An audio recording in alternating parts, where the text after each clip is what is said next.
Desde que surgiu, consultamos ele na comunicação e recebemos mensagens canalizadas dizendo que é uma nave extraterrestre de abastecimento.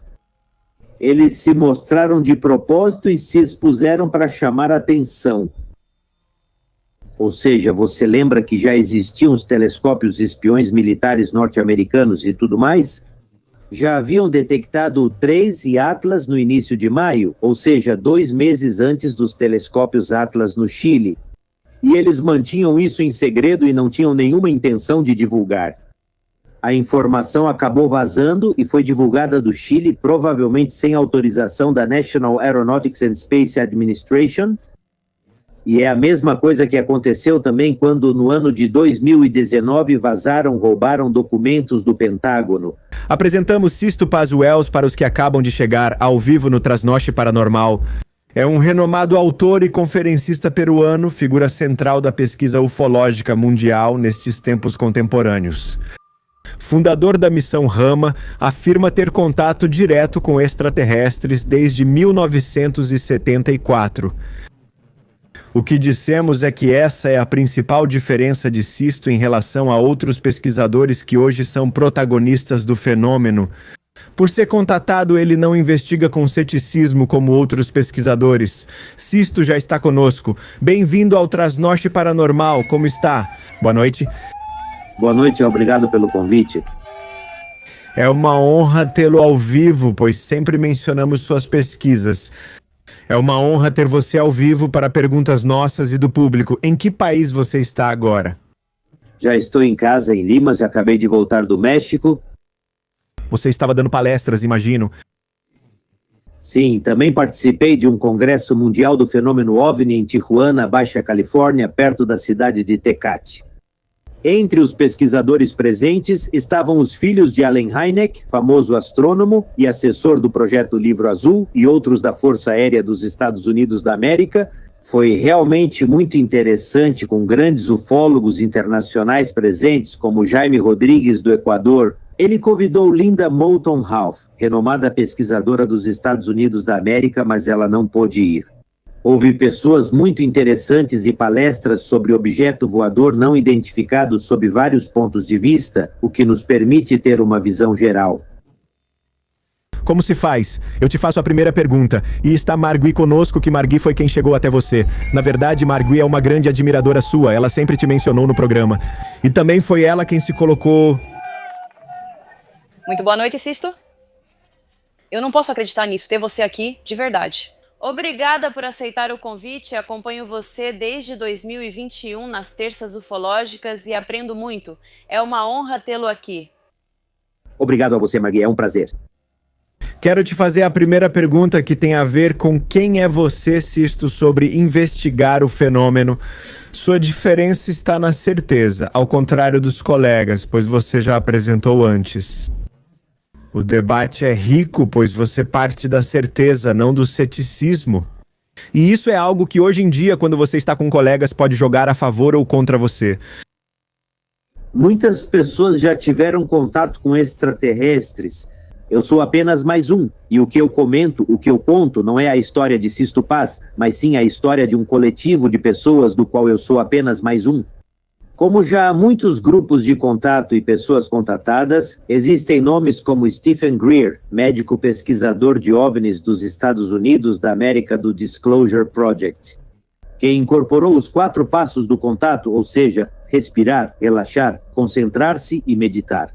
Na pesquisa científica, atividade que realizamos em grupo há 52 anos, então realmente cada vez há uma abertura maior para o tema do contato, das práticas da meditação, já da introspecção para facilitar a experiência do contato. Então, ainda há alguns pesquisadores que são mais, digamos, mais acadêmicos, mais formais, consideram que incluir o paranormal e a percepção extrasensorial faz perder a objetividade, mas são pontos de vista respeitáveis. Meu pai investigava OVNIs como hobby antes de eu nascer. Meu pai era assessor científico em assuntos de aeronáutica e astronomia da Força Aérea do Peru, e em seu tempo livre ele investigava o tema OVNI. Ele foi grande amigo de Dom Fábio Serpa e Dom Pedro Romaniuk. Então, meu pai realmente fazia parte desse grupo de ufólogos, ou seja, de pessoas sérias, pessoas fortes, né, do assunto, né? Com Coleman Moskevinsky, Aimé Michel, Allen Hynek, Dr. MacDonald e Pedro Ferriz. Santa Cruz, considerado pai da ufologia mexicana, e Antônio Rivera, da espanhola, realmente se conheciam e trocavam informações. Então, nesse ambiente familiar, meus irmãos e eu nascemos e crescemos, meu pai fez uma lavagem cerebral na gente desde pequenos, ou seja, desde crianças, ele nos ensinou a pensar, não a acreditar que isso fosse possível. Que um universo tão grande. O estranho não é que possa haver vida fora da Terra, o estranho seria se não houvesse. A Terra é menor que um grão de areia numa praia enorme e nem é a única praia. Então, por que seríamos o centro das atenções? Isso não faz sentido. Sisto, vou com você, Marquis, para você perguntar para ele. O público também participa pelo chat do YouTube há alguns dias no programa de rádio Trasnoche Paranormal. A enquete era sobre isso mesmo, o que nos causa mais medo. Viu como o ser humano teme especialmente o desconhecido? O que seria mais assustador? Um universo cheio de raças extraterrestres ou estarmos sozinhos? A maioria escolheu o medo de estarmos sozinhos. Como o próprio Carl Sagan dizia, se só existisse vida na Terra, nesse vasto universo, seria um enorme desperdício de espaço. Exatamente. Marquis, vai você. Sim, Sisto, queria te perguntar, te acompanho desde 2021 e lembro.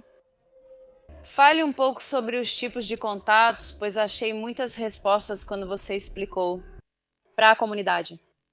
Claro que sim. O Dr. Allen Hynek, esse astrônomo astrofísico da Universidade do Arizona, lá nos Estados Unidos, Arizona e Colorado, pois ele determinou 3 tipos de contato, né? Os encontros imediatos.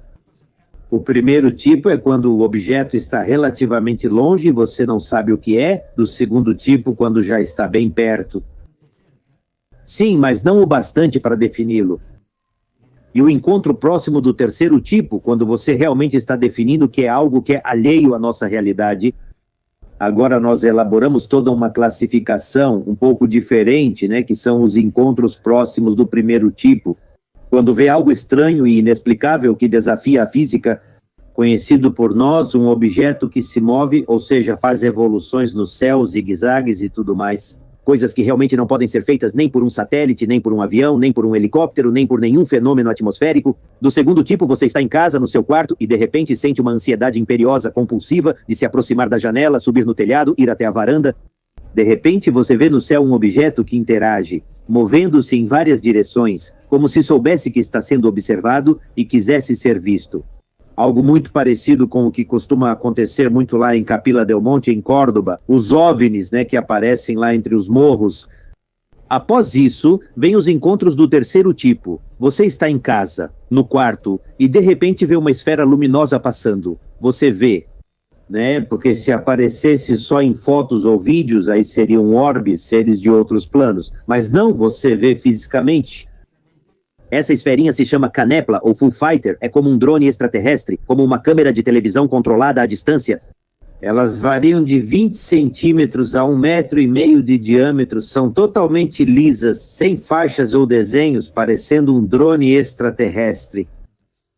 Agora vê desse tipo de coisa na sua casa. Ou de repente você está no campo e vê essas esferinhas aparecendo que se aproximam e te escaneiam de cima a baixo. Ou você está na estrada, o carro para e vê o objeto voador não identificado pousando e os tripulantes descendo. Ou então você está dormindo em casa, acorda e vê um ou mais seres luminosos ao pé da cama, conhecidos como visitantes de quarto. Então tudo isso são encontros imediatos do terceiro grau. Do quarto grau é quando eles te convidam para entrar na nave. Agora não é uma abdução, um sequestro, não. Eles não te sequestram, eles te convidam para entrar na nave. O que acontece é que a mente humana tem mecanismos de bloqueio que fazem com que a gente esqueça experiências traumáticas. Eles te convidaram, mas você não percebeu a presença ou o convite deles e no final aceitou. Você vive, mas depois bloqueia e não lembra de nada. Se não fosse pelo tempo perdido, você nem saberia que essa experiência existiu. Não foi sequestro nem abdução, foi um encontro do quarto tipo. O quinto tipo é quando eles te convidam para sair da Terra.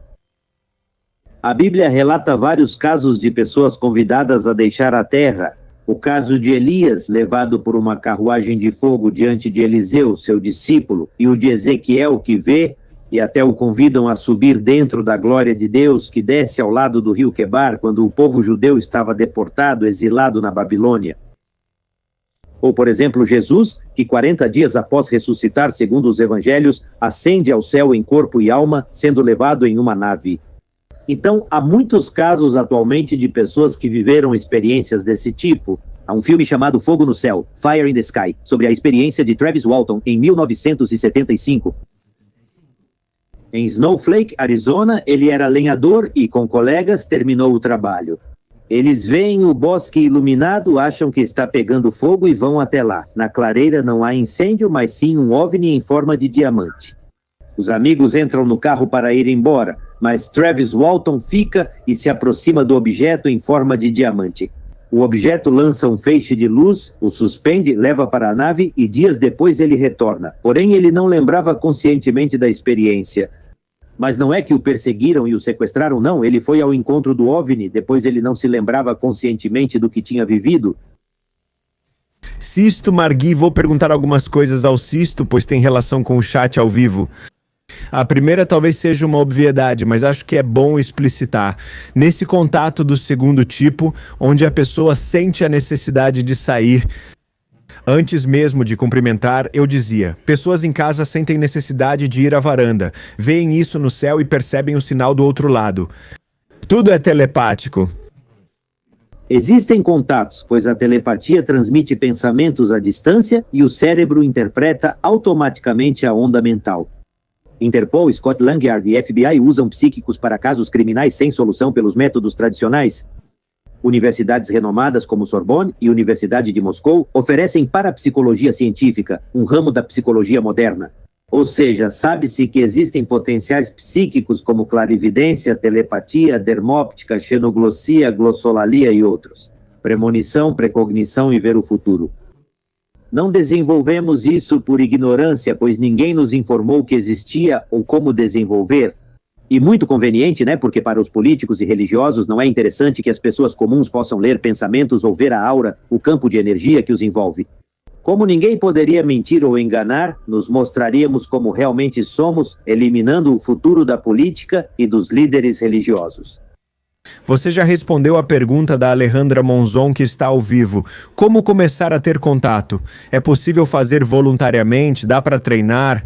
Fazer o que a Margie está fazendo aí na capela, fazer as 4 práticas de respirar, relaxar, concentrar e meditar.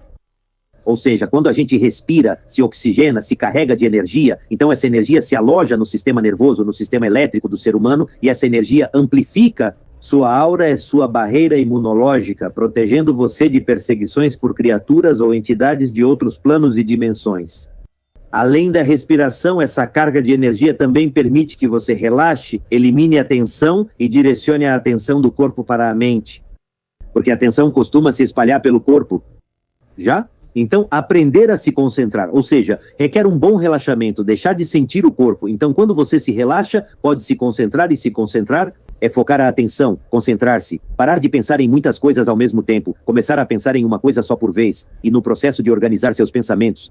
Com o tempo, você percebe quais ideias são realmente suas e quais não são.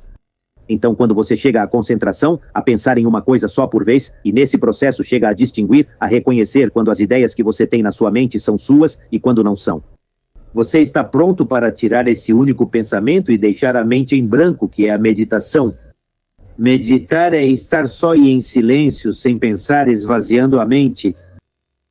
Nesse estado de silêncio interior, começamos a ouvir. O universo sempre se comunicou, falta ao ser humano aprender a ouvir. Exatamente, Margui. Sim, eu estava pensando em tudo o que você estava dizendo.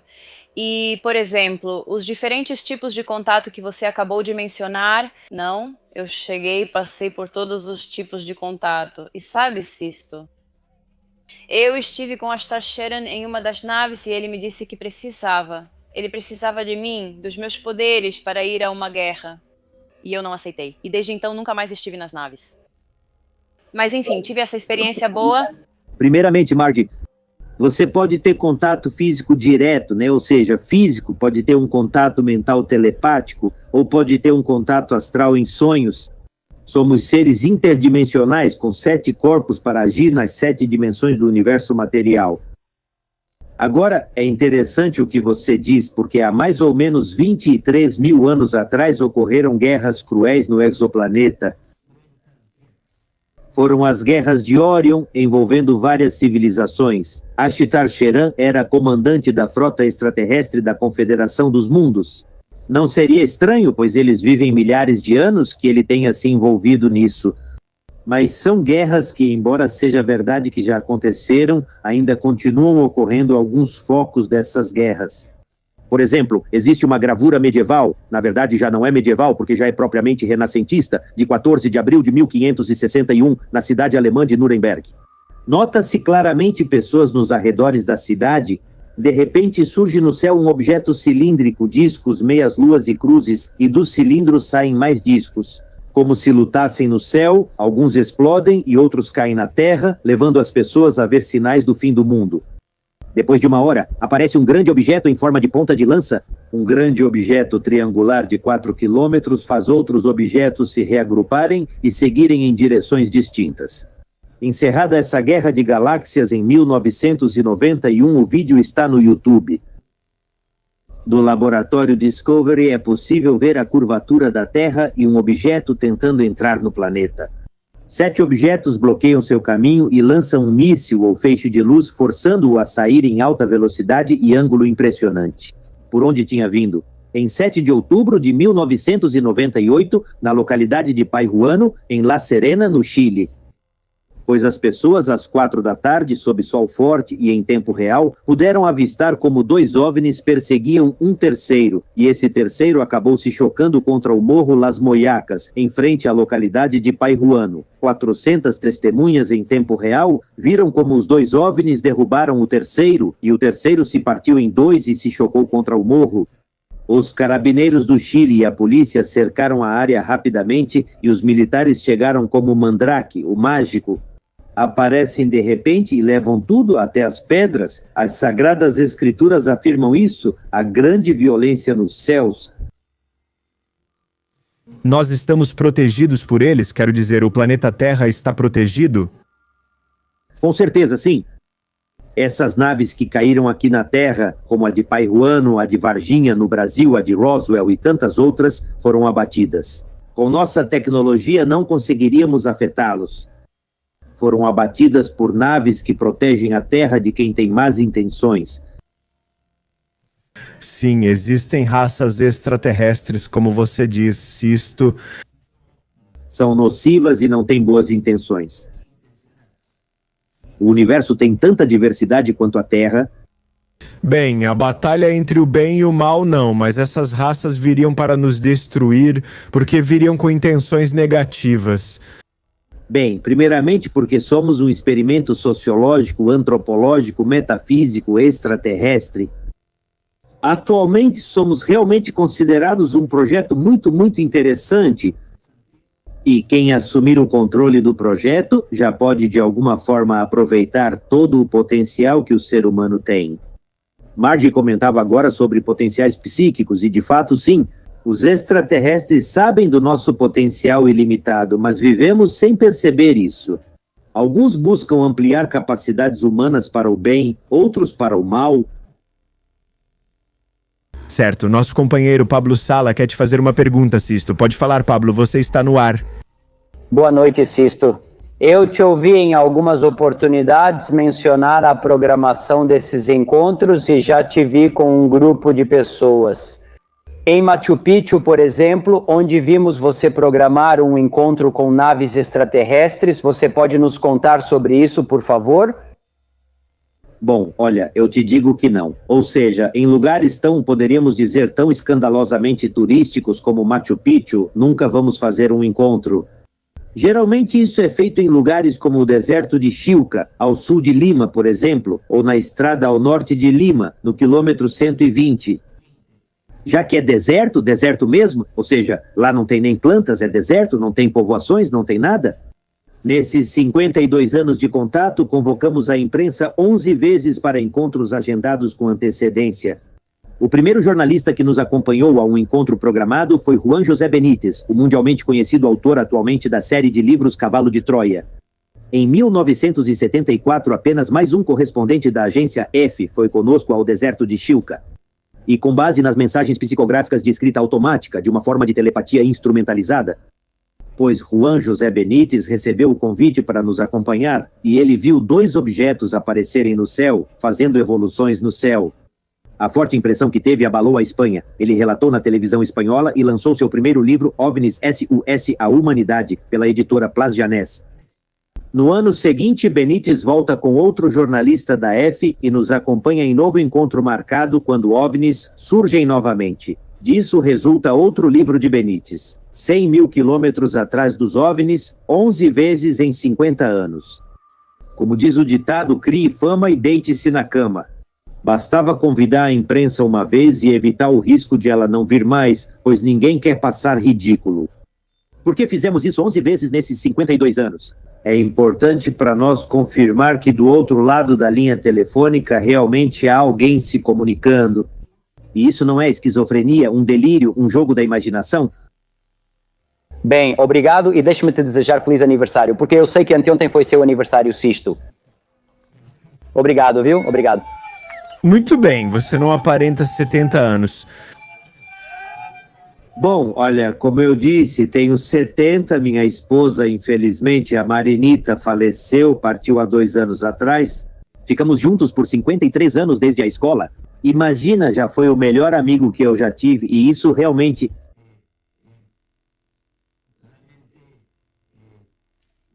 Realmente a vida me deu realmente a oportunidade de conhecer pessoas maravilhosas, de ter encontros próximos de todo tipo com as pessoas mais incríveis e aprender com todos e com tudo, extraterrestres e terrestres extraordinários.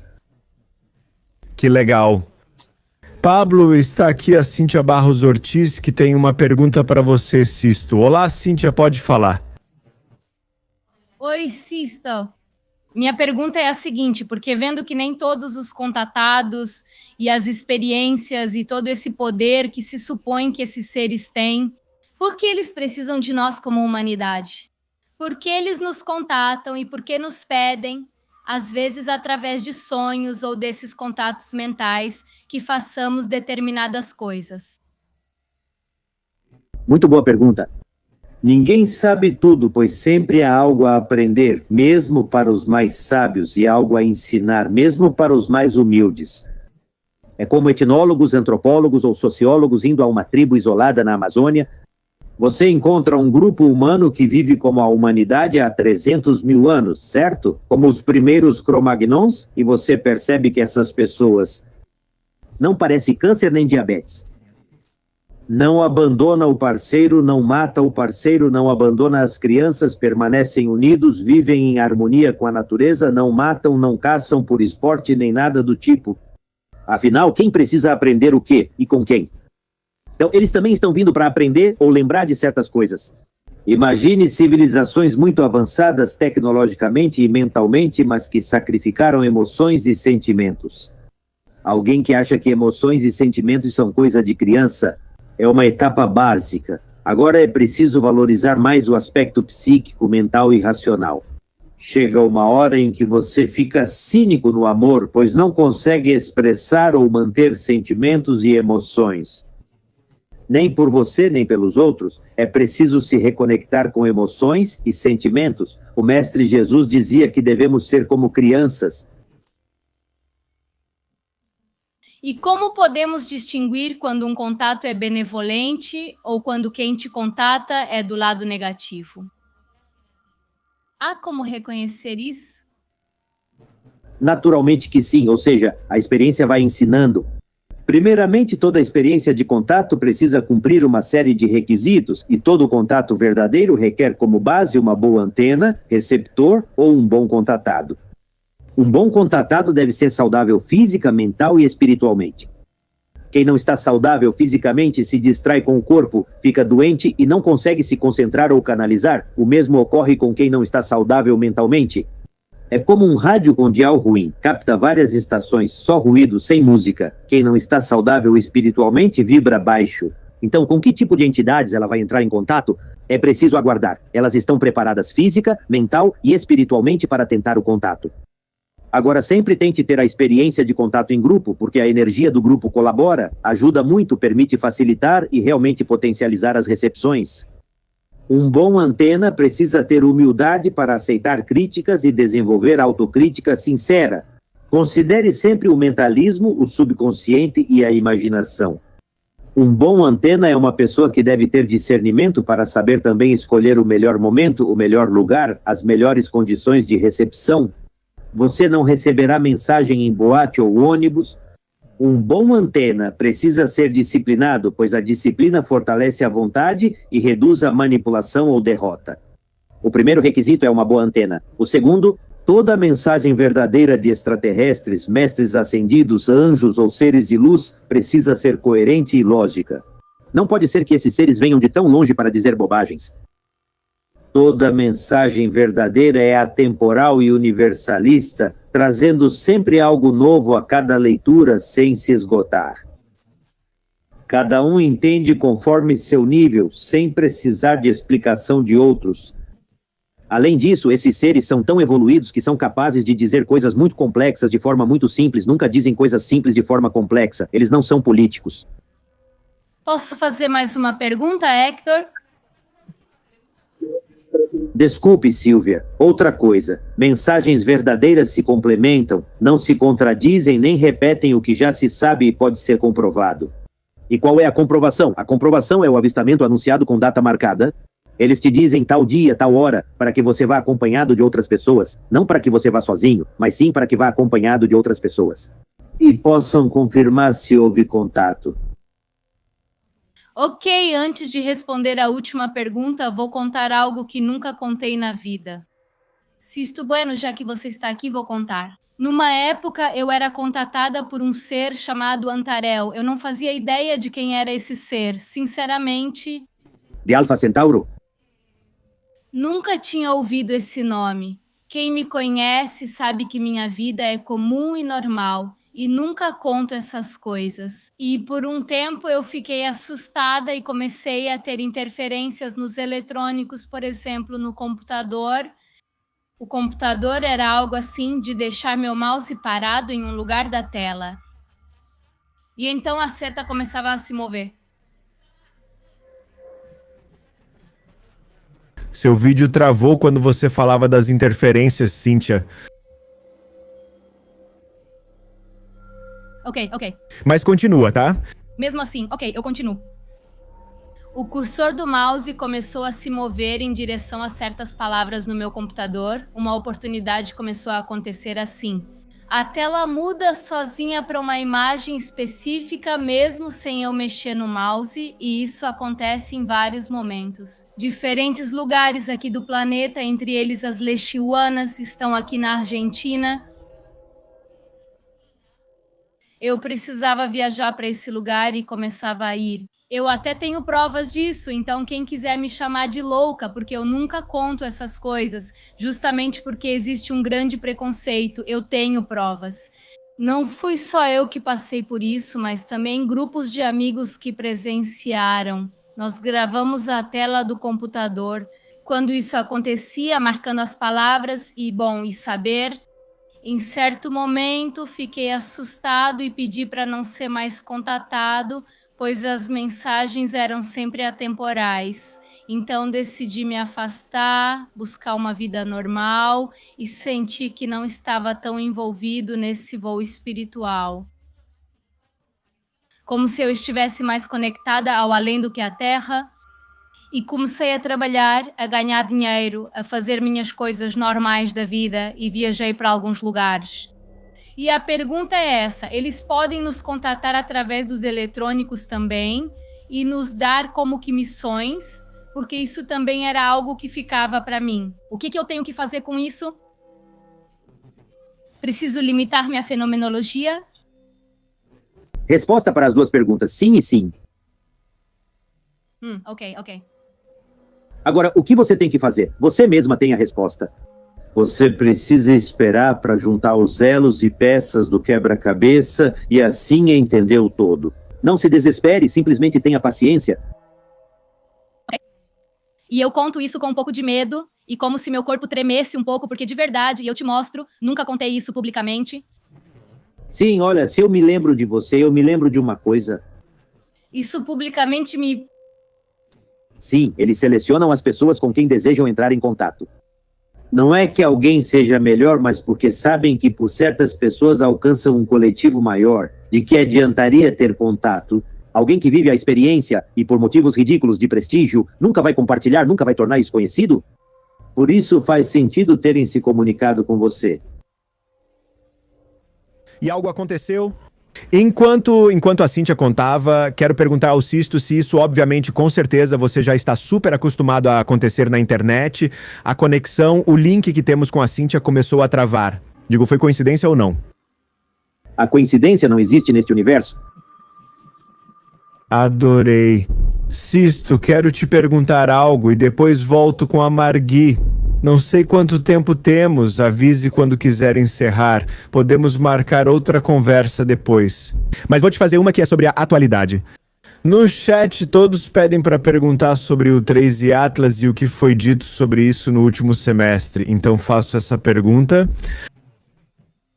Sim, olha, desde que isso apareceu, nós consultamos o pessoal da comunicação. Temos as mensagens canalizadas que dizem que é uma nave extraterrestre de abastecimento. Eles, inclusive, têm se mostrado e se manifestado abertamente para chamar a atenção. Ou seja, lembre-se de que já existiam os telescópios espiões militares norte-americanos e tudo mais. Já tinham captado o Tracy Atlas no começo do mês de maio, ou seja, estamos falando de 2 meses antes dos telescópios Atlas, lá no Chile, então. E eles mantinham isso em segredo e não tinham nenhuma intenção de divulgar, mas a informação, ou seja, acabou vazando, podemos dizer, foi divulgada a partir do Chile, sem a autorização, provavelmente, da National Aeronautics and Space Administration. Foi o mesmo que ocorreu em 2019, quando vazaram. Roubaram documentos do Pentágono e levaram direto à National Geographic, revista científica que nunca trata de OVNIs. No entanto, na edição de março de 2019, apareceu lá nas manchetes "We are not alone", nós não estamos sozinhos. Todos os documentos do Pentágono vazaram e, 1 mês e meio depois, saíram na capa do Washington Post. Não, os OVNIs existem e não dá mais para negar. E a partir desse momento começaram, uma após a outra, as audiências públicas diante da Subcomissão de Inteligência do Senado dos Estados Unidos. Mas nada disso teria sido possível se não tivessem vazado informações, documentos, se não tivesse havido alguém de dentro que liberasse informações consideradas confidenciais. Foi o que ocorreu com o 31 Atlas, nave extraterrestre. Jamais um cometa vai mudar a posição da cauda para frear quando chega perto do Sol, jamais um cometa vai parar e mudar de velocidade, e muito menos parar completamente, não. E também jamais um cometa muda de coloração de vermelho para azul, de azul para vermelho.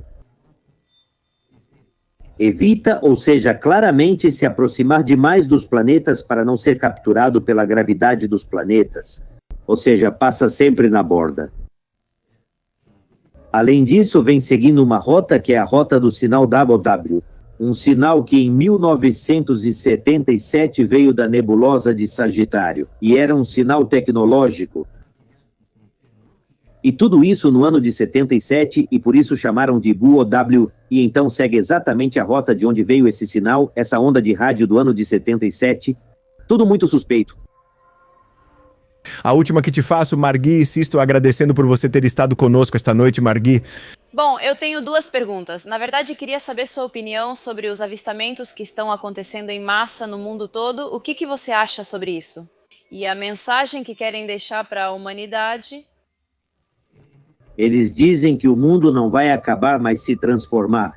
Mas a partir da nossa própria transformação individual, nenhum sistema político, nenhuma religião vai mudar a humanidade. A mudança é pessoal e intransferível. E as profecias não foram dadas para que se cumpram, mas sim para que não se cumpram. Sempre é um aviso para corrigir. Se o futuro fosse inevitável, onde estaria o livre-arbítrio dado por Deus? E sobre o aumento dos avistamentos de OVNIs em 2023? Em maio, houve nova audiência pública na Subcomissão de Inteligência do Senado dos Estados Unidos da América, com todos os altos dirigentes da National Aeronautics and Space Administration convocados. e lhes perguntaram: vocês investigam ou não investigam o tema OVNI? E eles disseram: bom, na verdade sim, bom, nós sim. Mas não sabemos o que estamos vendo, já não fazemos ideia do que estamos vendo. Então, nesse momento, apareceu Sean Kirkpatrick, que é o elo entre o Pentágono e a National Aeronautics and Space Administration, declarando: não, a National Aeronautics and Space Administration sabe sim o que estão vendo. São enormes cilindros com mais de 100 quilômetros de comprimento, filmados e fotografados pela Estação Espacial Internacional a 400 quilômetros da Terra. Estão liberando naves voadoras de curto alcance, e esses discos liberam esferas. Isso foi dito publicamente diante do Senado dos Estados Unidos por Sean Kirkpatrick e apareceu em um telão lá, acompanhado por Abi Loeb, o astrônomo da Universidade de Harvard, dizendo: sim, isso é verdade, exatamente assim. Imaginem então, estamos falando que o 13 Atlas tem entre 5, 6 ou até 19 quilômetros de comprimento. Já há naves cilíndricas com 100 quilômetros de comprimento orbitando a Terra e registradas pela Estação Espacial Internacional. Estão lançando naves e drones ou drovnis, que são esferas chamadas caneplas ou Foo Fighters, essas câmeras de televisão controladas à distância citadas antes. Bom, Sisto, queremos te agradecer por ter estado conosco esta noite no Trasnoche Paranormal. Por favor. Quase 40 minutos de conversa e de muito conhecimento e experiência. Um grande abraço de Buenos Aires, Argentina, aqui também é sua casa. Muito obrigado. Em abril, na primeira quinzena, estarei em Santa Fé. Convidei-os para palestras e outras atividades na Argentina. Vamos te ver pessoalmente. Obrigado, Sisto, por estar conosco hoje. Obrigada, Sisto. É uma honra. Obrigado, abraço. Um grande abraço e parabéns para você também. Tchau, tchau. Que nota, Margui. Esse aplauso é para você também, hein?